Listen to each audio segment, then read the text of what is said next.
Hi everybody, Diana here at Heartfelt Creative. Welcome to this week's Patches and Pieces Monday. I hope everyone had a great weekend. We sure did. It was a lovely weekend. We had a few clouds and rain, but you know, the crops need that because we're actually a little low on rain. But overall, it was a really beautiful weekend. It was very warm weekend, back in the 90s again, which I'm not complaining about, although that's hot for here in Illinois, where we're at this time of year. My heart goes out to everyone out on the West Coast who was in the hundreds, especially like Arizona. We were seeing like 116. That's not good. Humans, I don't think we're meant to live at 116-degree heat continuing. So anyway, I hope everyone was safe and did have a good weekend. Today on Patches and Pieces, sorry, I got my eye. Today on Patches and Pieces, I am going to talk about an applique technique, a technique that's actually really close to my heart. There are several forms of applique. You can do applique on your embroidery machine. 2 thumbs up for that. I love that one. And then there are lots of forms of applique that you can do on your sewing machine. You can also do applique by hand. I won't be going into the by hand stuff. It's beautiful. And if you're someone who does applique by hand, go over to my Facebook group, Sew in Common, and post your pictures, because we would all love to see your work, because I bow down to anybody who can do beautiful handwork with applique, because it's not my talent in the least.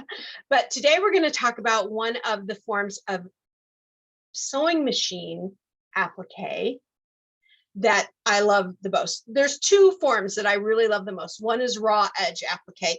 That's where you cut your piece out.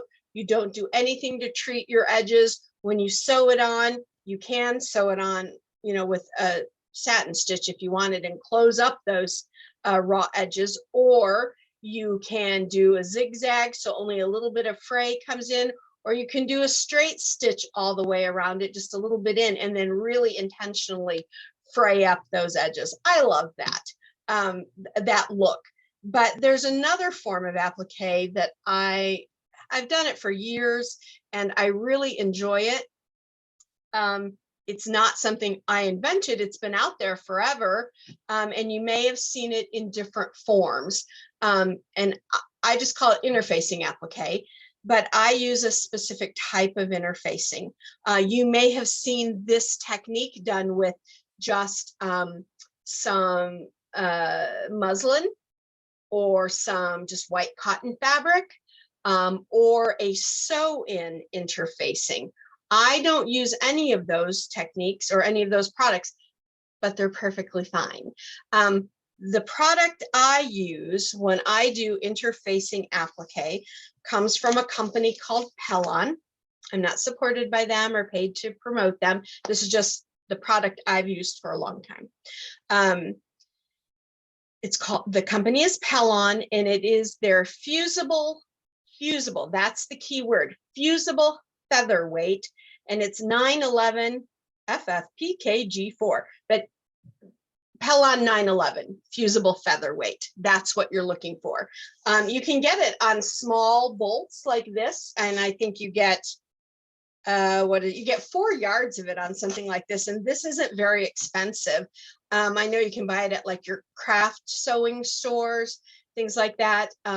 Your regular fabric shops, your quilting shops, they may carry this on the bolt where you can buy just what you need. So there's lots of ways to find it out there. And I put a link in the description below so that you can go and check it out for yourself. But it's Pellon 911 fusible featherweight. And I love using the fusible because when I'm done and I fuse it all together, I have some stability to my form, but I don't have any real thickness to the form. And sometimes I feel like muslin or sew-in interfacings, things like that, leave a little too much thickness in the seams. And so I've just found that I love this. But as I said, If you use muslin or if you use just a general sew-in interfacing, that's perfectly okay as well. So there is another type of applique called hand-turned or needle-turned applique. It's a hand applique, and what it gives you are these beautiful finished edges. Isn't that gorgeous? Well, you're never going to see me do it.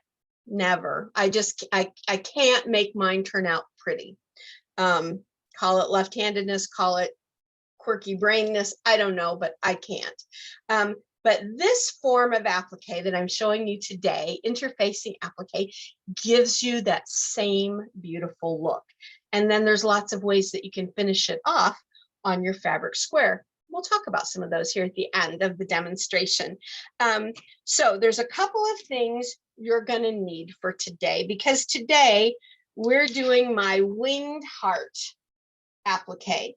You can get this downloadable sheet. There's a link here in the description. It's a free download for you. You can download it as often as you want. I don't care, because you will cut this up. So you might want to make 2 copies right at the get-go. One so that you can just have this. What I do sometimes is I just make one straight, I cut out a second one, and then I fold this together in some way and kind of like put a little tape across the bottom to make a pocket, and I put my pieces in there. Then I always know what this is. Okay, so that's what you're going to need, and that link is in the description. And you're also going to need 3 pieces of fabric, 2 for the wings and 1 for the heart. So I just have, and I just got them out of my scrap. Whatever my pieces fit on is what I used. I got them out of my scrap bin. We'll go into that more in a moment. Well, but what I want you to do is I want you to take and cut these 3 pieces out. They're marked. I always mark my applique sheets inside the applique, so that once you've cut it out of this and you don't have this information anymore, you'll always know what this goes to, right? So this is winged heart piece number 1, winged heart piece number 2, the right side, and winged heart piece number 3, the left side. That's what that is. So you want to cut your heart out. That sounds kind of bad, doesn't it? Cut your heart out. But you want to cut the heart out first, because that will give you the shape here on the wing, and then finish cutting your wings out. And you just want to do that with a pair of paper scissors. Don't use your good scissors. That's all you need for that. Then you will need a piece of this fusible interfacing. Now, if you don't have a Pellon 911 available to you, that's fine. If you can find a feather or lightweight fusible interfacing, now I will tell you this one is a little paper-like rather than fabric-like. So I could use SF101, right? You've heard me talk about that a lot. It is, let me grab a piece right here for us to look at. It is this woven interfacing, looks like just a piece of white cotton, and it's fusible on one side. You could use that if that's all you have. I don't typically, because again, it's more of a fabric, and I think it leaves your seams a little thick feeling. But it won't hurt to, if you're going to practice and do the square, it's not going to hurt you at all to use SF101. Okay. But if you have other lightweight, featherweight, fusible interfacings, use whatever you have, right? If you have the 911 available to you and you want to try it with the 911, then by all means, get yourself some 911. All you're going to want to do, now I'm going to flip the camera and kind of show you what we're doing, okay? So here's our pattern piece that you're going to download, right? So what you're going to do is cut these pieces out. So there's my heart, and on mine I don't have mine marked because this was from my my test piece, but I have my heart and my left and right wings, and I'm going to cut those out. Okay. Then I'm going to take a piece of my interfacing, and with the fusible side up, so this is the bumpy side, that's the nice smooth side. So this is the fusible side. I'm going to lay my piece on there. Then I'm going to take a pen, a pencil. Normally I just use a pencil or a heat erasable pen, but so that you can see it a little more, I'm going to use my little Sharpie here on this, and that'll be fine. And I just go around it. And if you get off your line a little bit, see, like right there, I just went right off my line. It doesn't matter. Just go back and kind of get close to that edge again. With this technique, super accuracy is not ultimately important. You want to be, you know, as accurate as you can be, but you don't have to freak out about it. So there I've got that piece. And then I'm doing it to my two wings as well. And I'm not going to retrace those because you can pretty much see them. But here are my pieces. Let's see. That one is my right one, and that one is my left one. And see, I can use them over these three pieces over and over. Right, so I have these. Now on my wings, I did mark it left and right because it will make a difference because you want that fusible side up, okay? So once you've got them traced out,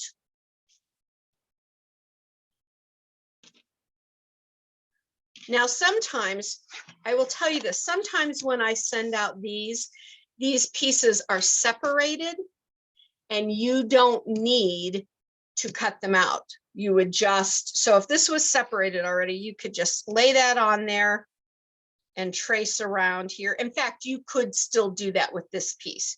You could just trace yourself out a piece on here, get yourself another piece, trace it out on here as well. You wouldn't necessarily have to cut the pieces up. And that is typically how I do a lot of mine, but because I didn't separate these out, I just wanted to show you by cutting them out as single pieces. I thought it might be a little easier to catch on to what I'm doing. So then what you want to do is you want to place your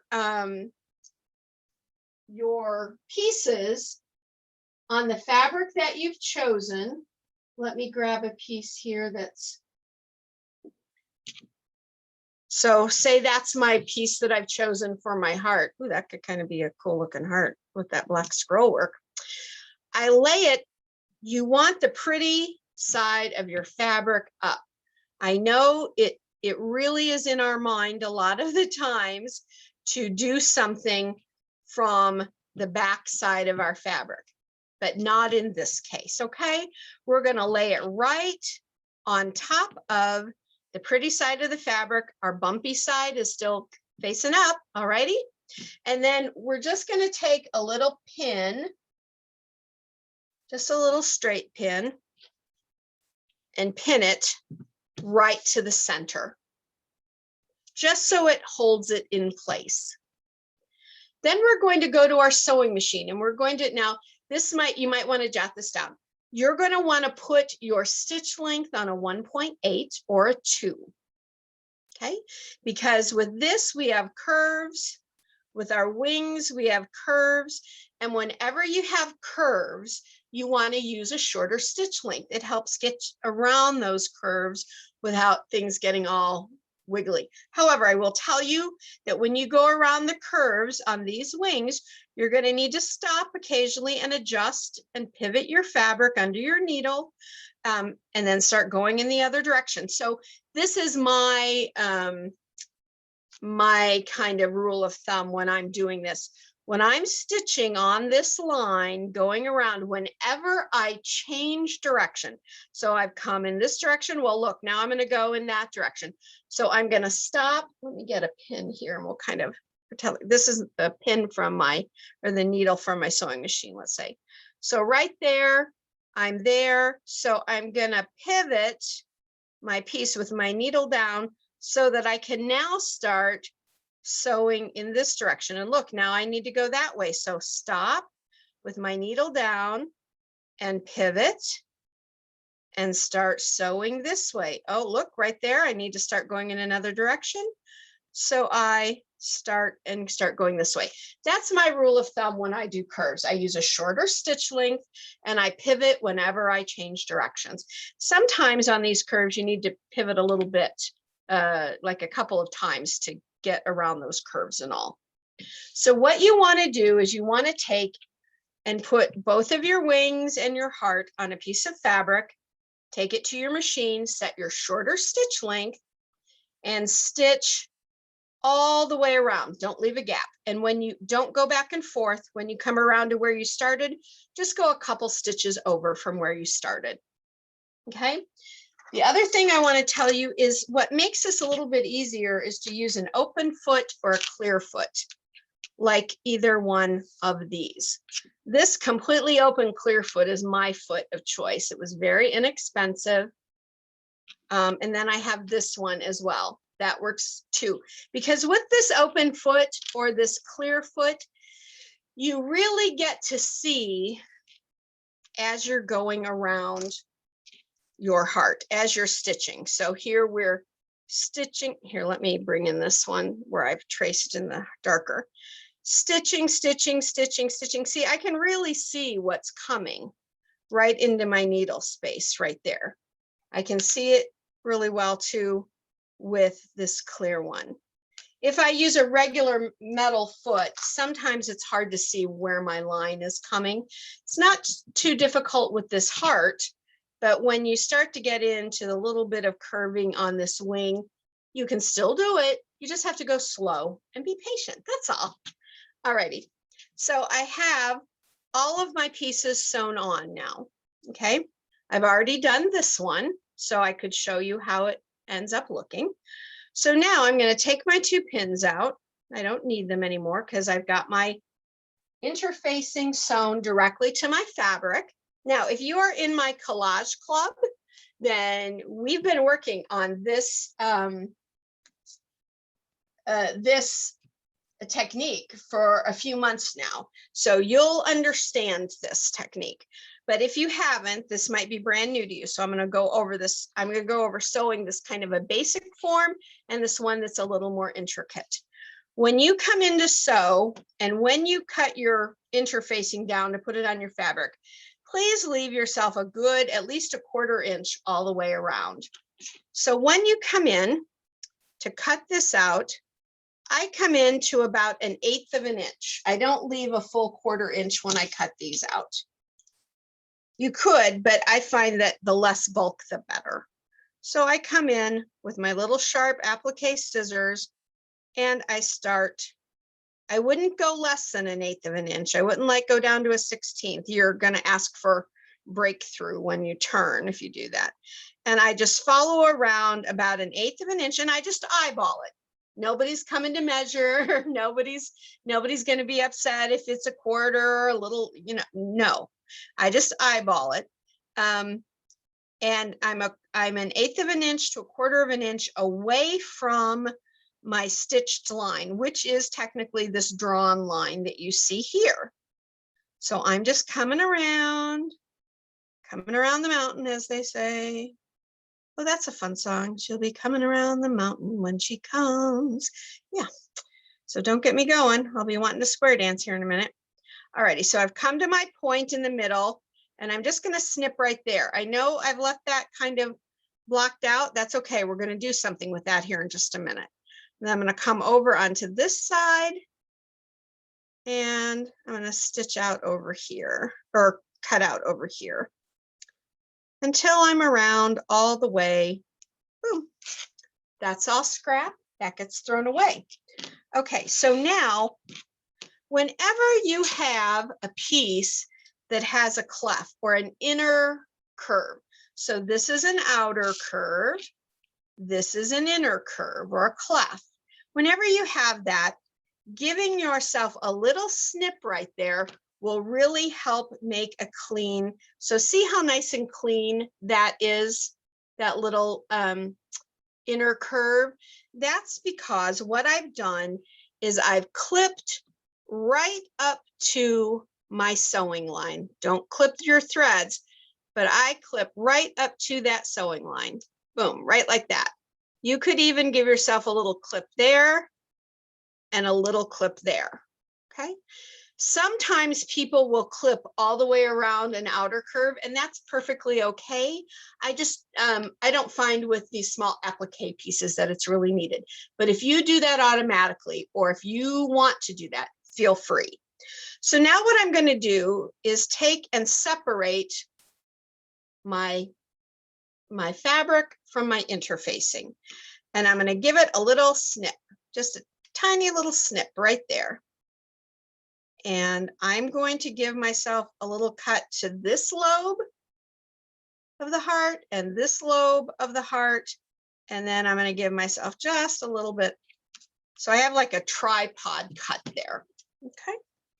Now there's two other items that's going to help you at this point, and that's a good turning tool. I like this RNK one with the ball pointed edge, and something like this Hera marker. There's lots of types like this. And in last week's, is it last week's? Yeah, just this last week's Good Gadgets video series that I have here on YouTube, I talked about turning tools. So you can see me demonstrate these more and talk about these more on that Good Gadgets video. So when you're done with this video, go check it out and enjoy it. So these are going to be really helpful. So what I do whenever I have a piece that have inner curves and lobes and things like this, I work those parts first because that's going to be pretty easy to turn. So let's get the stuff that might need a little extra help done. So this heart isn't too difficult because it's really, even though it's got that inner turn, that curve, it's pretty easy to get out. So what I do is if I need, I take my pointing tool and I just gently run it through there. And I gently run it through over here. Now, if I had to really poke this out to get this to come out, I don't poke with my tool because that's when you're going to run through this interfacing or a seam. So what I do is I put it in there and I slowly, with this hand, I work my fabric and all around that ball on the inside. And that keeps me, and sometimes, you know, sometimes it takes a few seconds to do it that way. But in the end, it's going to keep you from having to go back and re-sew this and all of that kind of stuff. Now, if you were to punch through and go, oh no, I just punched through my seam. No, what am I going to do? Then just turn it right back outside again, take it back to your machine and re-sew as close to the inside of that line as you can to give yourself a new seam and come back and be as gentle as you can with the turning. Some people will try to turn it in from this side and then sew on the outside. It leaves a seam on the outside that you can see. So I try not to do that. I try to turn it back in and go re-sew it. All right, so I've got that. Now I'm going to take and do the bottom of my heart. From the bottom of my heart. All right, so I'm going to slowly do that. Now, here's where this Hera marker comes in. See this little, I call it the beak, the duck beak, that point? If you put it in there right on that seam and gently rub it onto the seam, look how flat and easy that comes out and becomes. It's kind of like magic, you guys. I mean, this little tool just really helps. And I will use it again when we do this wing because it will really help with these little edges of the wing feather. I guess you could call that the feather, right? All righty. So everything's turned out. Let me get my tools out of the way. Everything's turned out. Let me bring in my pressing mat. So I'm going to turn it over and I'm going to kind of lay it flat and make sure that everything is laying flat on the back. I'm going to lay it flat. Make sure you've got your edges out as much as you want them out, that everything's good. And then I just press.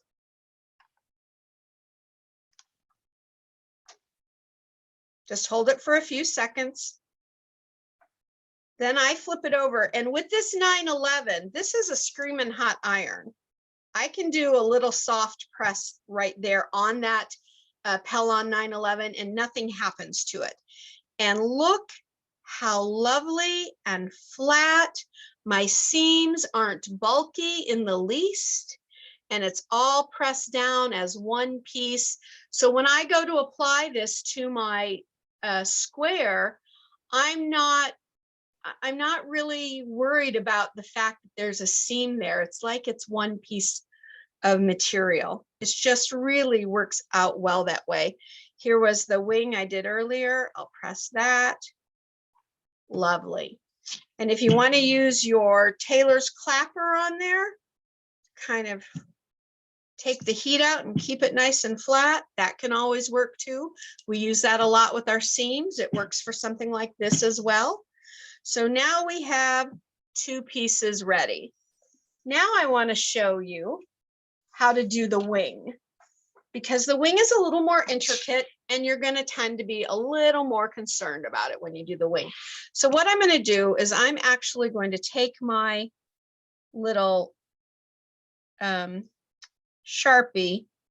and I'm going to run a black line around my stitch line here so that you folks can see it better, because I know that my pen that I used, and because I use a neutral color when I do my stitching, the thread I use is Aurifil Dove Gray. I believe it's 2600 is the number.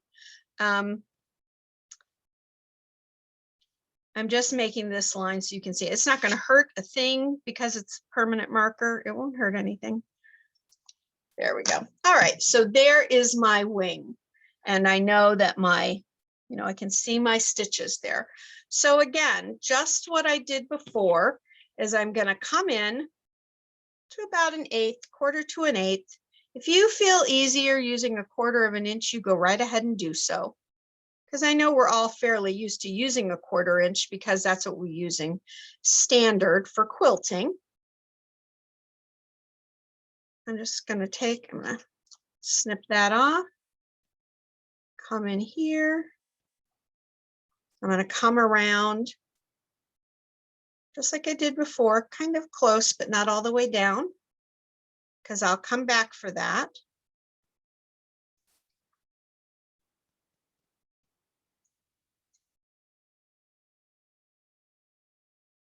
And I'm just going to keep going until I've got my entire wing cut out.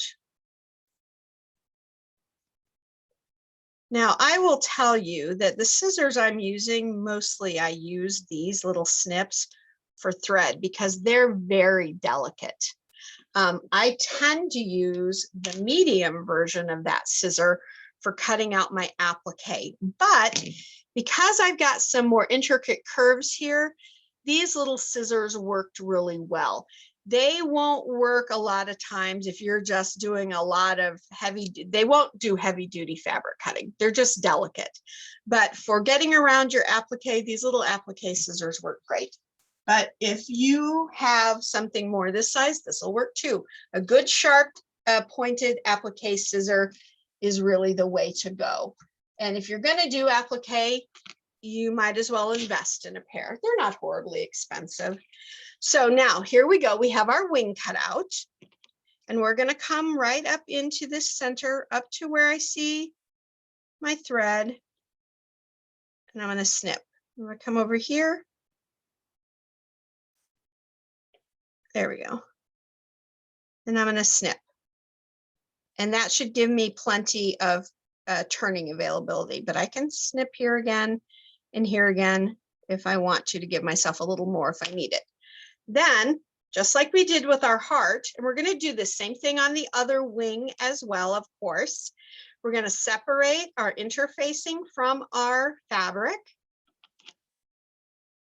Snip that right in the center.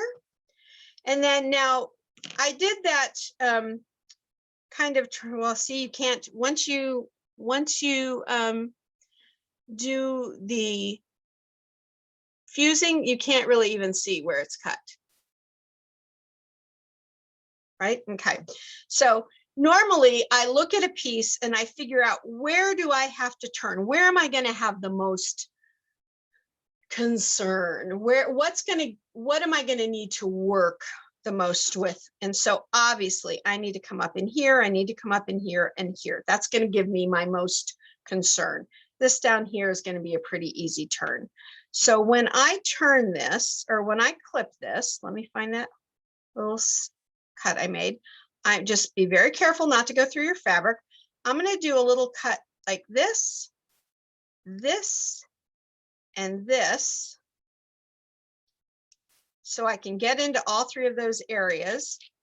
And then I'm going to come down and I'm going to do a cut like that.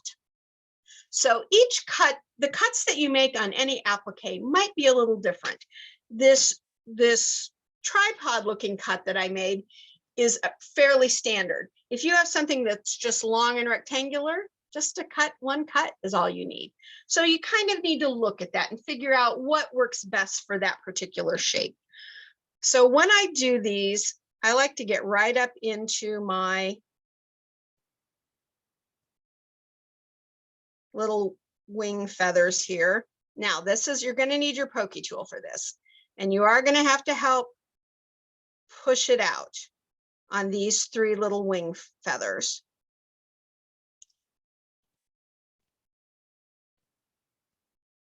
And I'm just trying to slowly do this because I don't want it to come crazy through my thing. All right, so there, I've pushed that through pretty well. That's good. Now I'm going to go to my center one. And the center one, although is fairly shallow, remember it's got one of these deep clefts on each side of it from the other two. So it needs that little extra attention as well. Just sliding it through there. There we go. And now I'm going to take and put my finger. If I can get my finger in there, then that's great. That really helps me get that to turn. And just be calm. Don't drink a lot of coffee before you do this and make yourself nervous, because there's no reason to be nervous. Just fabric. That's all it is, fabric and thread. You're not taking out anybody's appendix today. You're not doing brain surgery, as I like to say. All right, let me get in there and get that a little bit. Yeah, I'm okay with that.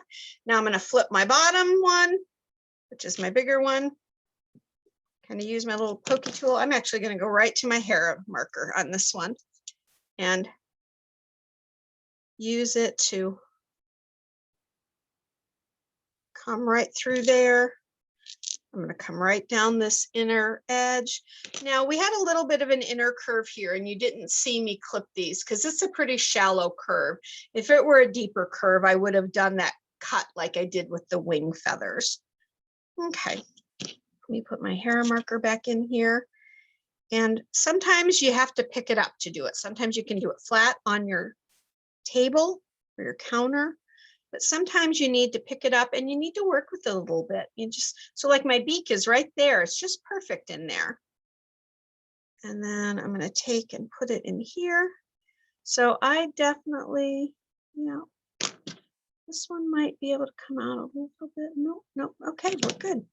All righty. So I've got those turned out as good as they're going to get. And I'm not crazy. I'm not getting crazy about whether or not these match up exactly. It's not necessary to be perfect. All right. Okay. So I have my piece here. I'm coming in. And so this has got a little, just making sure everything's laying flat when I turn it over, that nothing's like flipped backwards. Right. And now I'm just going to press. I love this little Oliso iron. This is the little mini or the baby or the travel, whatever you want to call it. Okay. Do a little press back here. I'm going to work this just a little bit with my finger. There, that's fine. I'm good with that. All righty. So now I'm going to turn my iron off because it's blazing hot. It's putting out some wattage, let me tell you. All righty. Let me bring over my three pieces now. And now all I'm putting these on today is an 8 by 10 piece of fabric, but you want to probably put it on. This fits really well on a 10.5 by 10.5 square. But I had this and I love this because this is Tula. This is Tula's from her Free Spirit, Pinkerville. Fairy Dust is this fabric, and I love it because it's got all the colors in it, right? Just, I love it. And so this is not Tula, but it was what I had available. So now there's a couple of things you can do here. I like to adhere my applique pieces to my fabric once I've laid them out. So they don't have to touch. That's not the idea here, right? The idea is to have them a little bit separated. Sometimes with applique, you want things to touch, but I'm not worried about that. So first thing I want to do, actually, I'm going to bring in while my iron's still hot, I'm going to fold my piece to find my center. I think that's going to help.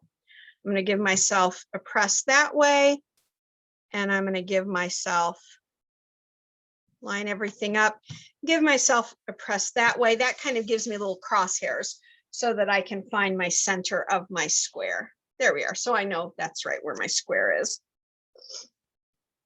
And I can then, as long as my point of my heart is on that line and the clef of my heart is on that line, I know I'm in the center there. Great. So that's where my heart's going to go. I'm going to do one wing there and one wing there. Now, if you think that's a little too high, you can scoot your heart down a little bit. Give it a little scooch. There we go. You always want to make sure you've got a good 1/2 inch on your sides so that you've got your 1/4 inch seam and then a little bit of space. And so I know this is cutting it a little short. That's why a 10.5 inch square would be perfect for this particular piece when you do this. But let me just put it down. So if I play with it, I can get there. See, doing it that way, now I have great on that piece of fabric. So that's where I want my pieces to be. And I want to adhere them. So when I go to sew them on, I don't have a problem with that. Now, once you lay your things down, you're going to pick them up here in a second. What can you do? Heat erasable pen, pencil, whatever you want. Give yourself, I always give myself a little tick mark where I want something to line up. And that way, when I pick it up and when I put it back down, I know exactly where to put that part. I'm not messing around. I'm not going to have to redo it. So you can use something like Glue Based It. It has this great little point. It's like a white Elmer's glue kind of. It comes out as a dot. See, there's a little dry glue on there. Okay, I think I need to stick a pin in here. There might be something that needs to be. Oh yeah, I see. There's just a little bit of glue in there. Pick that out. There we go. There's just, can you see it right there, that little piece? That was what was inside the tip here. So Glue Based It, it comes out as little dots. Oh no, it should come out now. Unless,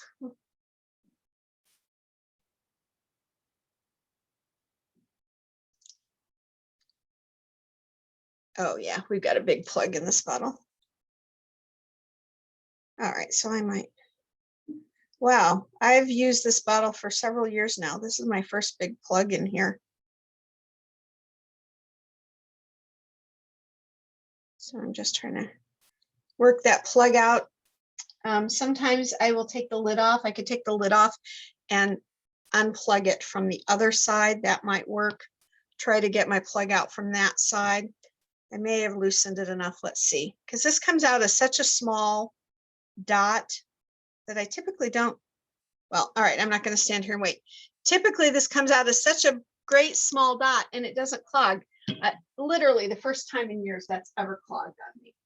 But you could use little bits of Elmer's glue if you like. But I'll tell you what I really like to use for this, y'all. I mean, really, and it's so super cheap and economical that when the school supplies come out, I go and buy myself a dozen of these every year.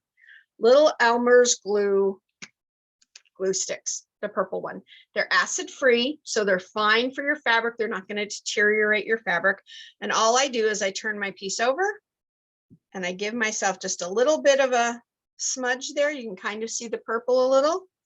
Come back. Okay, there's my mark for there. There's my mark for there. Perfect. That's where I want it. And I clip it down. I'm going to come in and do a little bit on this one. Whoop, everything's coming off now. There's my mark there. And there's my mark there. Okay. Press those down. They're on there. Now I'm going to flip my heart over and give my heart a little bit of a V kind of a thing there. Okay. Ooh, stick my fingers. And then I will put that on here. Whoops. Let's get it where it's supposed to be. There we go. Okay. So now this is stuck down and I'm ready to take this whole piece. See? Not going anywhere. Over to my sewing machine and sew it on. Now, I'm going to tell you that you can sew this on in lots of ways. The one way I'm going to suggest that you not use for this type of applique is satin stitch. Satin stitch really is meant to fully cover frayed edges, and it's beautiful.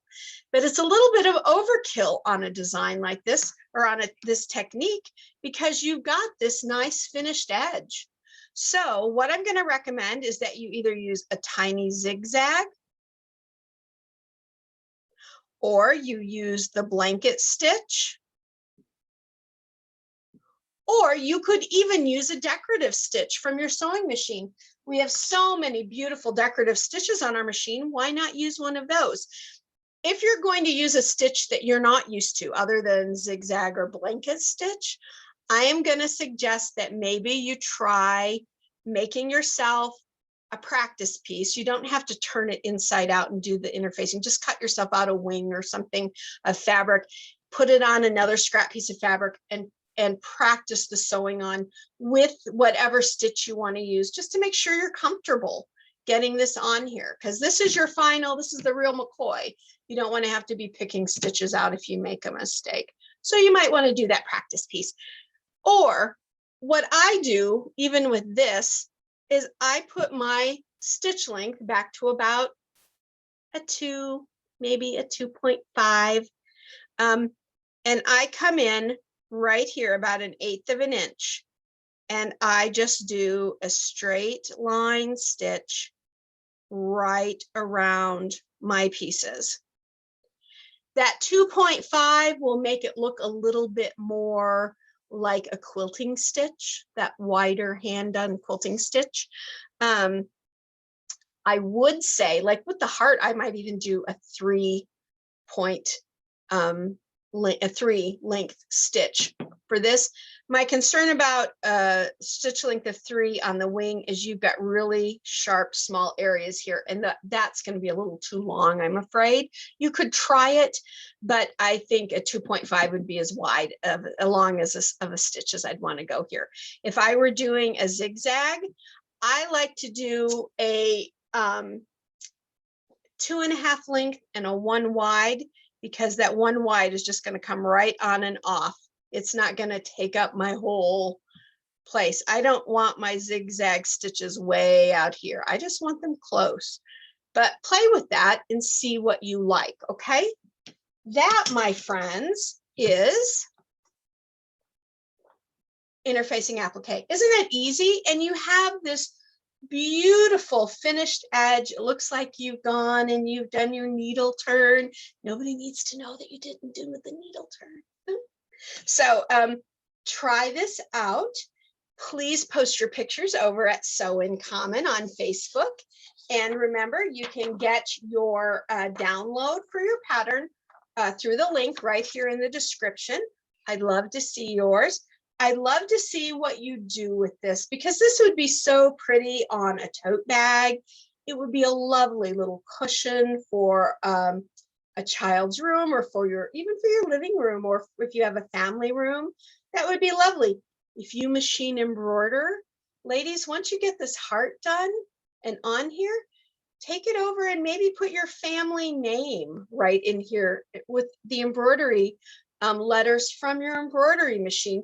You could really do this up. If you wanted, you could come in here and make some kind of curved lines from here out and make kind of a more defined wing look. You could do this up however you like. I'm so excited to see what you can do with this design. And to let you know, I'm going to be putting out a lot of these tracing sheets here just in the next couple of weeks. I have some designs. I've been waiting. I've done, like I said, I've done this technique with my collage forms, which is my applique group. It's a yearly group, and I've been doing this with them, but I wanted to wait to put out my tracing sheets until I did it for everybody. And so these sheets are going to be coming out, lots of different designs. And this is one I did. This was one I designed, oh gosh, 9 months ago, maybe. It's been a while. So I've been holding on to it, and I've been excited to show it to you. So I hope you like it. Please, if you like this video, please consider subscribing to my YouTube channel, or following me over at Heartfelt Creative with Diana, and that's a W/Diana. You'll see that info in the description. On Facebook, or my Sew in Common group. That's my group where everybody can come together, show anything you're making by any designer, or your own designs, whatever you want. And we're there to help one another, support one another. It's a kind, safe group to be in if you're a little nervous about being on Facebook. All I can tell you is I do everything in my power and ability to make that group safe, where you don't have to be afraid of getting hacked and things like that. Okay. So, I mean, I can't guarantee 100%, because you never know how someone might figure how to get in some of those things, but I try to stay on it. And the big thing is I try to keep that group. We're just a kind group of people that get together. There's no selling, there's no competition against one another kind of stuff. It's just a place for us friends, us stitchy friends, to get together. So if you're looking for a home like that to share your stitching, please come join me. I'd love to have you, and so would everybody in the group as well. We always love new friends. Also, if you subscribe here, click that little bell button next to it. That way you get notified whenever I put out new content. Don't forget, here on YouTube, I also have my Good Gadgets video, where each week I talk about different kinds of gadgets that we use in the sewing and embroidery world. And I also have my Sew in Common Sunday. It's kind of like a little video diary. You're kind of, right now I'm working on a quilt that is a freebie pattern out there that you can get and do your own quilt with if you want to. And so you're kind of going on that journey with me. When I'm done with that, then there will be something new. So it's kind of a video journey diary on Sunday afternoons. I put it out on Sunday. You can watch it whenever you want, okay? But that's just when I put it out, is on Sundays. All right, everybody, that's everything for today. Thank you so much for spending your time with me. There's so much content out there, and I know you have the ability to go out and watch anybody or anything, and I appreciate from the bottom of my heart that you spend some time with me. Take care now. Go sew the world beautiful. Bye now.